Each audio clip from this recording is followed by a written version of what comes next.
The Star Rover. Author, Jack London. Chapter 1. All my life I have had an awareness of other times and places. I have been aware of other persons in me. Oh, and trust me, so have you, my reader that is to be. Read back into your childhood, and this sense of awareness I speak of will be remembered as an experience of your childhood.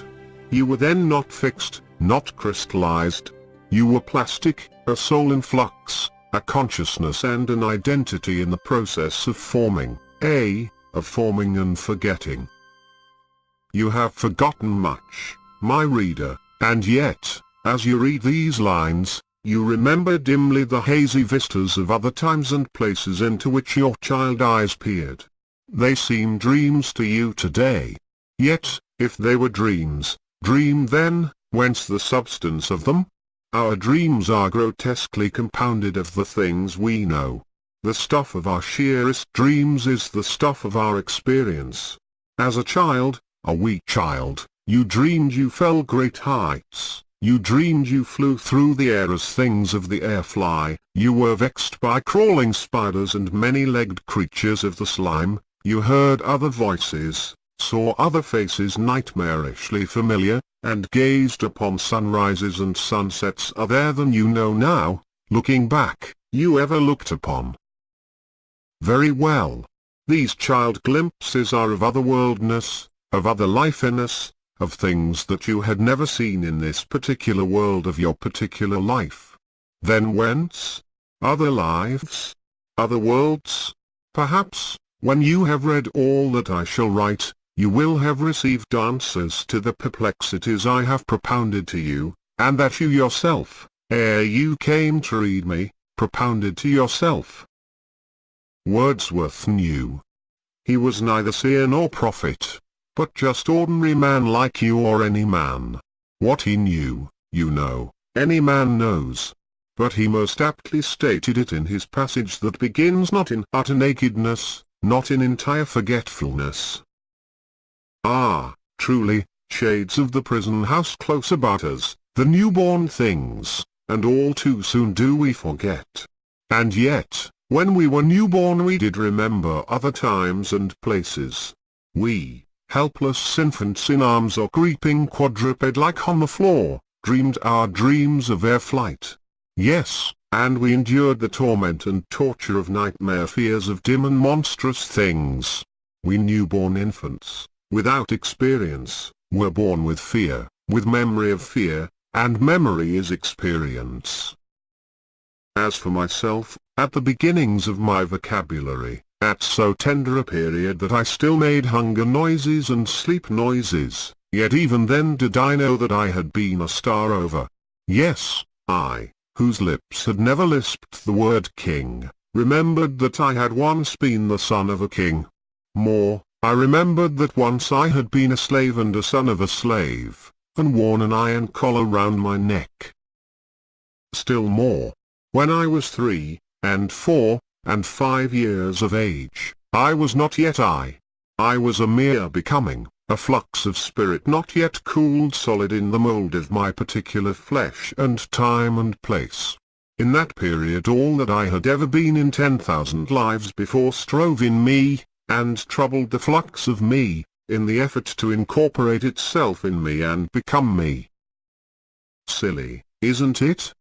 But remember, my reader, whom I hope to have traveled far with me through time and space, remember, please, my reader, that I have thought much on these matters, that through bloody nights and sweats of dark that lasted years long, I have been alone with my many selves to consult and contemplate my many selves.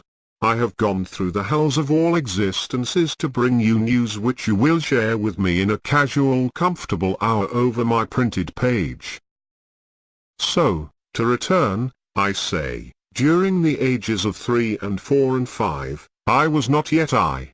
I was merely becoming as I took form in the mold of my body, and all the mighty, indestructible past wrought in the mixture of me to determine what the form of that becoming would be. It was not my voice that cried out in the night in fear of things known, which I, forsooth, did not and could not know. The same with my childish angers, my loves, and my laughters. Other voices screamed through my voice, the voices of men and women aforetime, of all shadowy hosts of progenitors. And the snarl of my anger was blended with the snarls of beasts more ancient than the mountains, and the vocal madness of my child hysteria, with all the red of its wrath, was chorded with the insensate, stupid cries of beasts pre-Adamic and progeologic in time. And there the secret is out. The red wrath. It has undone me in this, my present life. Because of it, a few short weeks hence, I shall be led from this cell to a high place with unstable flooring, graced above by a well-stretched rope, and they will hang me by the neck until I am dead. The red wrath always has undone me in all my lives, for the red wrath is my disastrous catastrophic heritage from the time of the slimy things ere the world was prime. It is time that I introduce myself. I am neither fool nor lunatic. I want you to know that, in order that you will believe the things I shall tell you. I am Darrell Standing.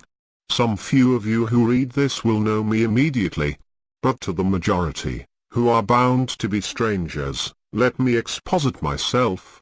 8 years ago I was professor of agronomics in the College of Agriculture of the University of California. 8 years ago the sleepy little university town of Berkeley was shocked by the murder of Professor Haskell in one of the laboratories of the mining building. Darrell Standing was the murderer. I am Darrell Standing. I was caught red-handed. Now the right and the wrong of this affair with Professor Haskell I shall not discuss. It was purely a private matter. The point is, that in a surge of anger, obsessed by that catastrophic red wrath that has cursed me down the ages, I killed my fellow professor. The court records show that I did, and, for once, I agree with the court records. No, I am not to be hanged for his murder. I received a life sentence for my punishment. I was 36 years of age at the time. I am now 44 years old. I have spent the 8 intervening years in the California State Prison of San Quentin. 5 of these years I spent in the dark. Solitary confinement, they call it. Men who endure it, call it living death. But through these 5 years of death in life I managed to attain freedom such as few men have ever known. Closest confined of prisoners, not only did I range the world, but I ranged time. They who immured me for petty years gave to me, all unwittingly, the largesse of centuries. Truly, thanks to Ed Morel, I have had 5 years of star-roving. But Ed Morel is another story. I shall tell you about him a little later. I have so much to tell I scarce know how to begin. Well, a beginning. I was born on a quarter section in Minnesota. My mother was the daughter of an immigrant Swede. Her name was Hilda Tunneson. My father was Chauncey Standing, of old American stock.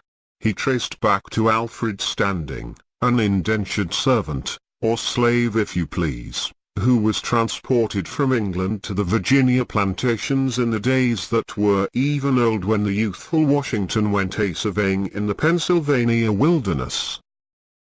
A son of Alfred Standing fought in the War of the Revolution, a grandson, in the War of 1812. There have been no wars since in which the Standings have not been represented.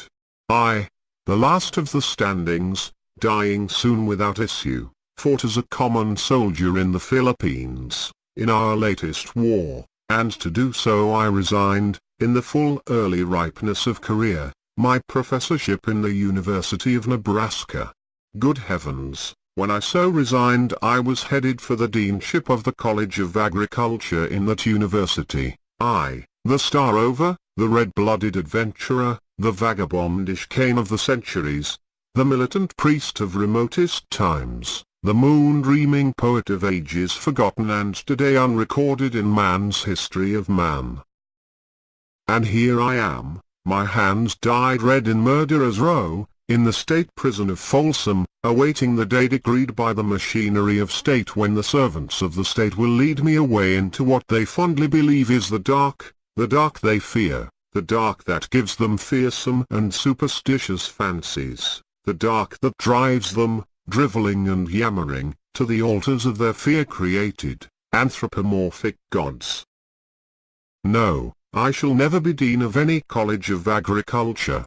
And yet I knew agriculture. It was my profession. I was born to it, reared to it, trained to it, and I was a master of it. It was my genius. I can pick the high percentage butter fat cow with my eye and let the Babcock test approve the wisdom of my eye. I can look, not at land, but at landscape, and pronounce the virtues and the shortcomings of the soil.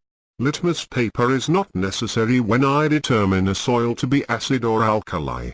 I repeat, farm husbandry, in its highest scientific terms, was my genius, and is my genius. And yet the state, which includes all the citizens of the state, believes that it can blot out this wisdom of mine in the final dark by means of a rope about my neck and the abruptive jerk of gravitation, this wisdom of mine that was incubated through the millenniums, and that was well hatched ere the farmed fields of Troy were ever pastured by the flocks of nomad shepherds. Corn? Who else knows corn? There is my demonstration at Wistar, whereby I increased the annual corn yield of every county in Iowa by $500,000. This is history. Many a farmer, riding in his motor car today, knows who made possible that motor car. Many a sweet-bosomed girl and bright-browed boy, poring over high school textbooks, little dreams that I made that higher education possible by my corn demonstration at Wistar. And farm management. I know the waste of superfluous motion without studying a moving picture record of it, whether it be farm or farmhand, the layout of buildings or the layout of the farmhand's labor. There is my handbook and tables on the subject. Beyond the shadow of any doubt, at this present moment, 100,000 farmers are knotting their brows over its spread pages ere they tap out their final pipe and go to bed. And yet, so far was I beyond my tables, that all I needed was a mere look at a man to know his predispositions, his coordinations, and the index fraction of his motion wastage. And here I must close this first chapter of my narrative. It is 9 o'clock, and in Murderer's Row that means lights out. Even now, I hear the soft tread of the gumshoe guard as he comes to censure me for my coal oil lamp still burning. As if the mere living could censure the doomed to die.